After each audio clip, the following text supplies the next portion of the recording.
What up? I'm Josh Paulison, and welcome to Your Story Now. We have been looking at the story, The Power of Words. Great video, I'll have a link in the description again.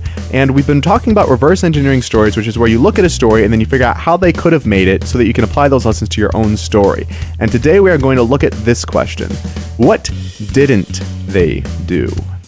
This is an interesting question because there are a lot of things that could have been done that weren't done.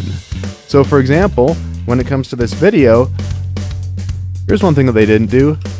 They didn't make it a text doc. They didn't make it a verbal story. They made it a video. What didn't they do? They didn't have more than 2 characters with dialogue. What didn't they do? Well, they didn't have a large grayscale or any fancy video effects. So, of course, a natural question from here is why didn't they do that? But here's one thing that we can also say. Okay, well, they didn't do that. If your goals are similar to the goals of the story, then perhaps it is wise for you to not do the same things. Or it's good to consider. So they had a short story, and they didn't have more than 2 characters with dialogue. Short stories with a lot of characters is hard. Because you need to make sure that you can keep them all straight. You need to make sure that you have enough time to introduce them and for them to be easily discernible. You need to make sure that you can afford them all if you're having to get actors. So it's a very practical thing for a small short. Also, sometimes fancy video effects can get across the tone better, or sometimes they can get in the way instead.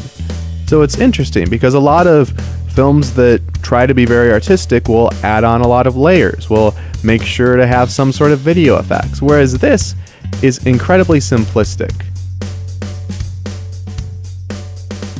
So looking at this short, you can see a few things that they didn't do. Well, they made it a video. Why?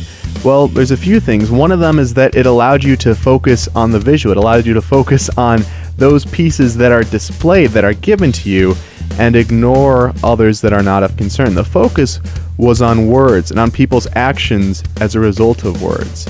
And those actions gotten across with visual and sound were very impactful. I would say that they did a great job of using the strengths of the medium, which is a whole other conversation. We haven't really gotten into story forms there yet. I'll have a link in the description about story forms so you can go back and review that. So what this question allows you to do is look at what creators for a story did and what their intentions were, and really help you discern for yourself, okay, what are my goals? And based on what I have learned from seeing other stories, what would be the best course of action?